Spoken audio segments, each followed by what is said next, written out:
So let's do the last part of the fourth side of round 4 together.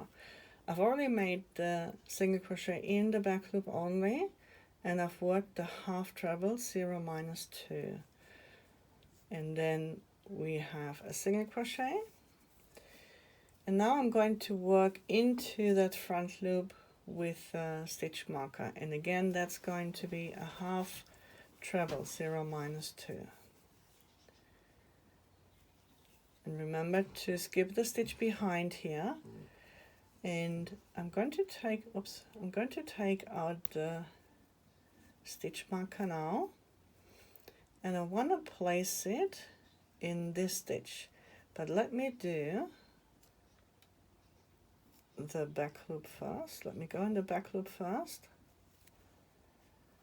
and then, sorry about the light here, I know it's a bit difficult, and then I just grab my stitch marker and pull it through the front loop. I usually don't work with stitch markers, and even here it's good enough to see if you really know your stitch placement and know your stitches, but even for me, I could easily use this here. Let me show you. I could take this loop here and think it is the free front loop, but it's not. It's the stitch below the slip stitch. That's why the stitch here is a little bit tighter. See, if I close, so I worked in the back loop only, and the next thing is to close my round with a slip stitch in the first single crochet of the starting corner. So we skip the chain, like I hope you did in the first 3 rounds.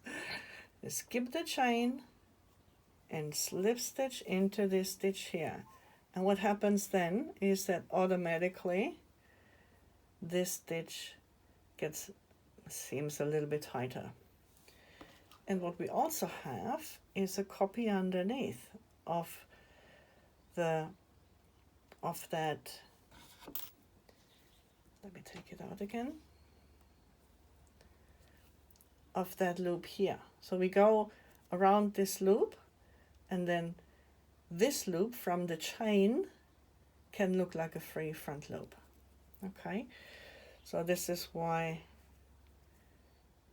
I'm marking. Let me get that back again and have a close look. Now I'm going to do it slow. So I'm going, this is the chain here, and this is the marked front loop. So I go into that stitch and close around with a slip stitch, and see how this chain may look like a extra free front loop. So just be aware of that. And other than that, this was round 4, as you see, relatively easy. And we're going to learn about a new stitch in the next round.